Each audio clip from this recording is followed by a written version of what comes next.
Φίλες και φίλοι της ψηφιακής φωλέας, καλησπέρα για ακόμα μια φορά.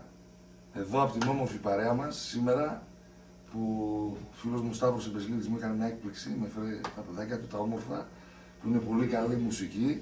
Είναι η Άρτεμις και ο Μιχάλης. Είναι δύο παιδιά με φοβερές προοπτικές κατά την άποψή μου και θα τα έχουμε κοντά μας, θα τα έχουμε κοντά μας. Ειδικά τον Μιχάλη τον έχουμε πιάσει από τα αυτιά τελευταία, τον έχουμε κρατήσει κοντά εδώ μαζί μας. Να καλά και ο Σταύρος, τον ευχαριστώ πολύ που είναι έτσι ζεστός με τα παιδιά και τα χαιρόμαστε. Σήμερα λοιπόν, Μιχάλη θα μας παίξει κιθάρα γιατί μας έπαιζε τόσο καιρό πλήκτρα. Σήμερα θα τον ακούσουμε στην κιθάρα. Η Άρτεμις θα μας τραγουδήσει, η οποία Άρτεμις παίζει και λύρα. Κάποια στιγμή θα σας βάλω να ακούσετε την Άρτεμις και στη λύρα. Παίζει πολύ καλά, μ' αρέσει, είναι πολύ καλή. Σήμερα θα σας παίξουμε έτσι ένα-δυο μάλ και ένα τικάκι. Για χρόνια πολλά, για τις γιορτές. Ίσως προλάβουμε να ετοιμάσουμε και κάτι ακόμα μέσα στις επόμενες μέρες πριν αλλάξει ο χρόνος. Δεν το υπόσχομαι, αλλά θα προσπαθήσουμε πάρα πολύ να το έχουμε και αυτό. Ευχόμαστε χρόνια πολλά σε όλο τον κόσμο, υγεία, αγάπη και ευτυχία. Θέλετε να πείτε κάτι, παιδιά? Με χρόνια πολλά σε όλους. Χρόνια πολλά σε όλο τον κόσμο. Χρόνια πολλά, με υγεία.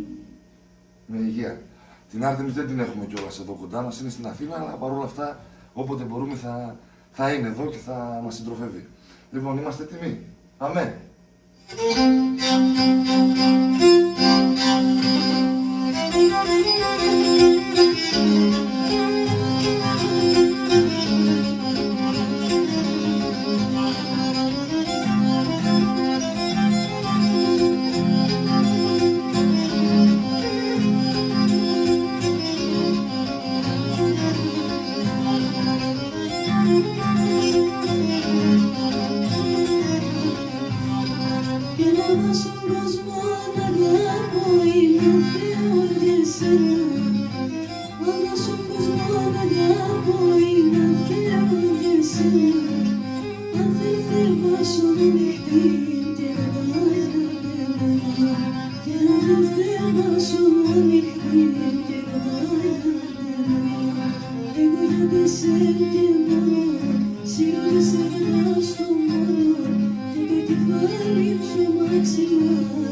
Ας παραδιστάκα σε κάθε